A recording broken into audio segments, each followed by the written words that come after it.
Yapi, Nemoshea, the Victoria, Kotia, Mata Okili, Yapi, Shikia, Ivani, there's the Jukusi, the Etcher, the Hawaii, who is speaking our festival, the Yapi,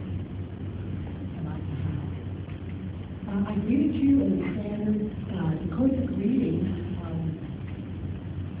As relatives, with a good heart and handshake, I introduced myself, my Dakota name, Mata Okili, which was given to me by my great-great-grandmother, and my English name, Ivani.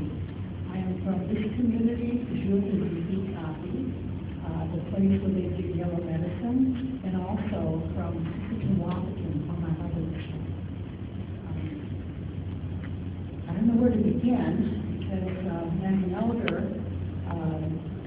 I think I've lived many, many moons and had many, many experiences. And as a parent, grandparent, and now a great-grandparent, I'm still involved in the education system challenges my children and great-grandchildren. Also as an activist from the early days of our struggle in the 70s, 60s, 70s, I'm well aware of the struggles that we had back then to, I guess, reclaim our education for our children, because as it is now, children are still walking away from the public school system. And so we as Native parents always wanted to do something to protect our children from this system, another system that what we thought was a system of oppression back then. Things have changed somewhat. There's been legislation that was established back then in the 70s to protect not only our children, but our religious freedom, our education, and so many other areas, native graves, recreation. So there's been a lot of change.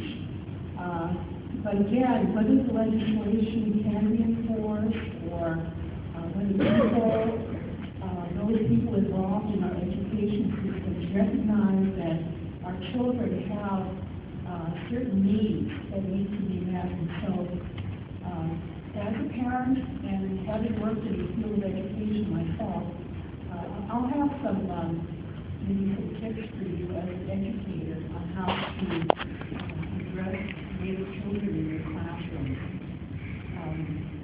I've also been fortunate to live in a rural area like this community back when I was very, very young, before school, and where Dakota language is my only language growing up here in this community. And then having lost my Dakota language after being taken back to South Dakota and living there during my public school years. So I lost a lot of my language. And as an adult, I had an opportunity to relearn it and always kept the memory of the good memories of being here in this community and hearing the elders talk and use the language. Those are the good memories I have. And I've always shared those with my children and grandchildren and encouraged them to also speak as much as they know. I spent a lot of my adult life in an urban area. I lived in many areas of this country, the East Coast, the Twin Cities, and so I'm aware of the struggles of Native people trying to retain their culture in urban settings. And so I have a lot of experience in that as well. And having come home back in 2000, it's been a good experience. I really enjoy being back in Granite. This is actually all of Minnesota is the land of our relatives from Upper Sioux, Lower Sioux, Shakopee, Prairie Island. Our relatives are scattered all across the state. So with that, I'll say that much and turn it over to my my cousin.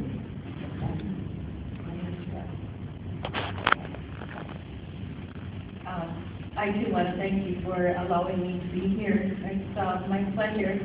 I will share with you a little bit about my family and my time at the Grand Falls Public Schools, which I have always referred to as a battleground. And I managed to graduate from there in 1960. And Dr. Matonu, along with two others, graduated in 1959, the first three males ever to graduate from the Grand Falls Public Schools. It was pretty tough for anyone to graduate from there. And when a document was done about the dropout rate there in 1972, it was determined that the dropout rate was 72%. And I have lived in this community all my life. I'm a lifelong member, hardly ever going anywhere. I made a lot of trips because I served as council for 8 terms office. While I did not, their 4-year terms, while I did not fulfill every 4-year term, I think I've got close to 25 years in on the tribal council. So I made trips, here and there, but my life has been spent here in this community. And really grateful to everyone, including my family and including the tribal government, because if it hadn't been for my family and the community, I would not have graduated. I had a terrible junior year and senior year, and I'm lucky to have gotten my diploma. Practically every class I was in, I was the only one that I was separated from all my other classmates. And then pretty soon, when I started first grade, and then second grade, we must have had close to 25 children from the community in first and second grade. By the time that I graduated, I was the only one left. There were 2 of us left. A friend in the fall of my junior year. And my heart broke when I found out that one individual had quit school. And there I was. And I did not make friends very well. And so I was different. I was very, very poor. I come from very humble beginnings. So that was difficult. I did not have the goals. I did not have everything that all the other kids had. There were a few that were like me. But when this one individual quit school in the fall of my junior year, my heart broke because it was like I was alone then for the rest of the junior year and for the rest of my senior year. And I nearly did not graduate. But I really did not have that much trouble with grades. I had a lot of support. If it hadn't been for my family, if it hadn't been for the community, I would not have graduated. And that's really wonderful that we have that support. You need it family-wise, you need it community-wise. And when I was on the council, from 2005, our last term, to 2009, one of the things that we did was we try to,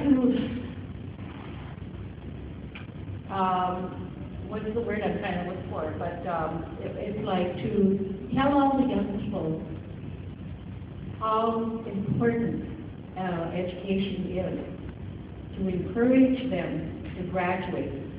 And during our years in office, because of the things that we did, our dropout rate was like at 0%, which is unheard of in any Native American community. Now it's probably about 3%, but what a difference between 1972 and 2006. And one of the other things that happened was that anyone who ever graduated, well, they received their GED, they receive a certain amount of money. If they receive their diploma, high school diploma, they got a higher amount of money. Those that receive a vocational certificate of some kind, or a 2-year associate's degree, they got a sum of money. If you got your 4-year college degree, you got a sum of money. If you obtained your master's degree, you got a larger sum of money. And if you received your PhD, then you received a huge amount. So I might say that it's kind of laughable because Dr. Pachola is my brother. And there's a vast difference between the amount of money he got and what I got.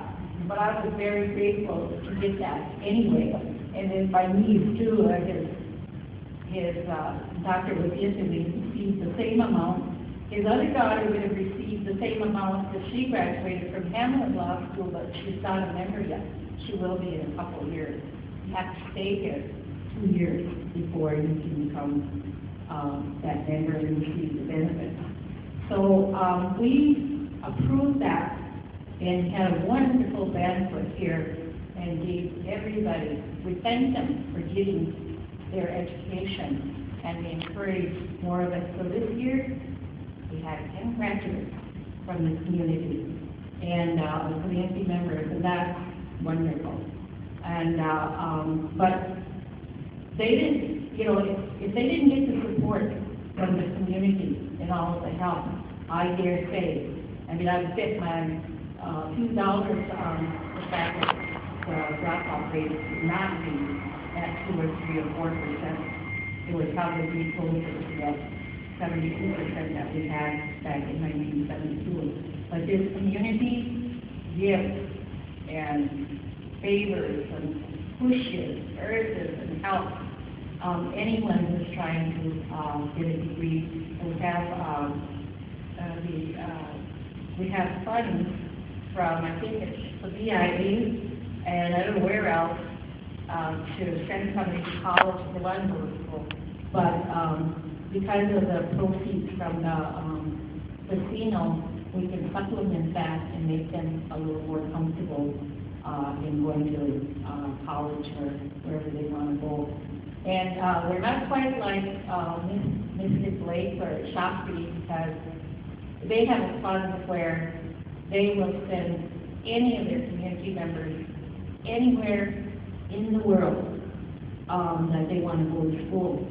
And I don't know if anybody ever takes advantage of that. They can get their degree and get all the help that they possibly need. And I think that's wonderful that the communities are doing that. Lower Sioux does it, Prairie Island does it as well. And years ago,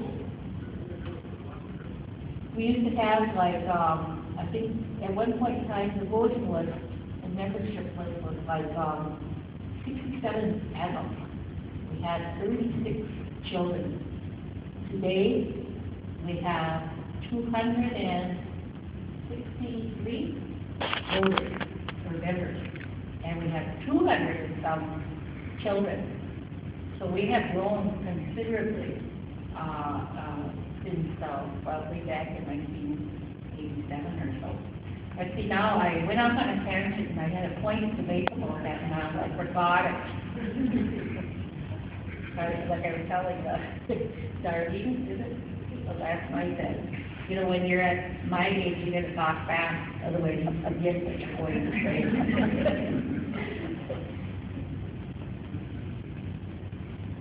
There's probably a lot more that I could tell you about the school.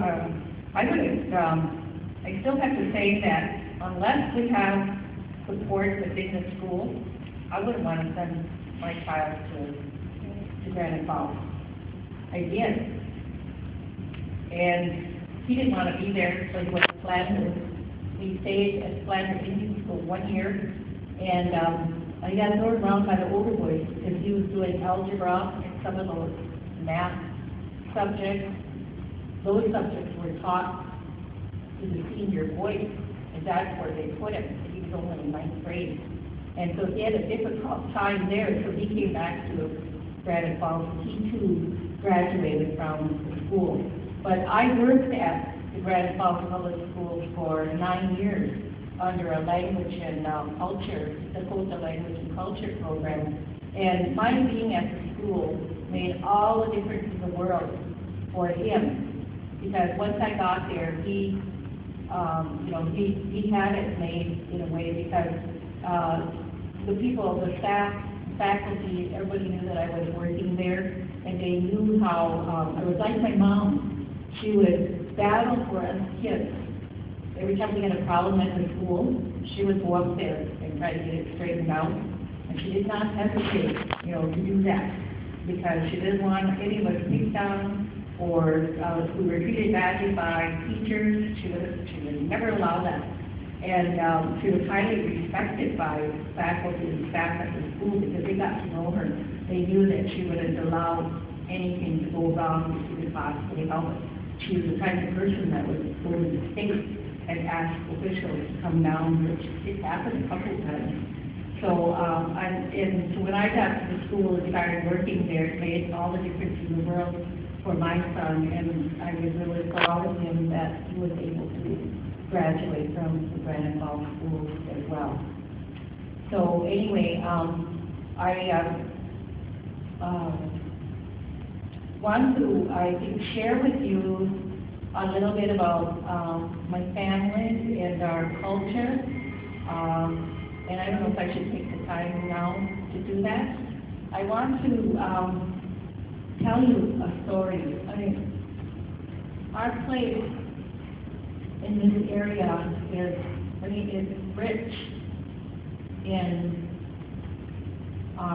history, rich in culture, Dakota culture, and it's beautiful. I have a great passion for my community because I love who we are. I love how our values are. I love the way that we do things. We can't go back to those other years and olden times because we live in a world with other people. And we've had to adjust. That's one of the things that I like about my mom and dad. Dad would always he encouraged education, just all the time. And his training was get an education and beat the white man at his game, because we were not treated properly. There was always the bias, discrimination, and racism. So boy, he pushed for education all the time. And my mother was the same way. She encouraged us to get an education. And I remember one time when Dr. Matosas said to the family, he said, I'm going to get my doctorate, he said. And my dad, he was so surprised. And then he laughed really hard. It was like, he thought he was reaching for the stars, but it all kind of came back to him that, you're the one that said, get an education, and, and it pleased him, no end. And I remember that time, and he just laughed and laughed about that. Then he got real quiet, and then he said, bye, Dolly, I think you can make it. Because, that was, Dad never lived, though, I don't think, to see him. When did you receive yours? 74. 74. My father passed away in 71, so it was 3 years later. He never got a chance to see him, but that doesn't matter because he was watching anyway. The spirit is always here, and so he knew that. He received that. And Mom also was helpful to us in she made sure our clothes were clean. Even though we were poor, she made sure that we had clean clothes. She sacrificed, what little money they had, they sacrificed that to give us what we needed. We could go to extracurricular activities. A lot of the kids couldn't do that because they didn't have the vehicles, nor did they have the gas money to run back and forth. But they put away for that. And my dad sometimes drove cars when we loaded down with kids, and he had to drop people off, maybe not exactly at their house, he might have to walk a couple blocks or whatever, but that is sometimes you run to be giving all the kids a ride because nobody, some of them could not afford to get the ride home, and we live 5 miles away from the school.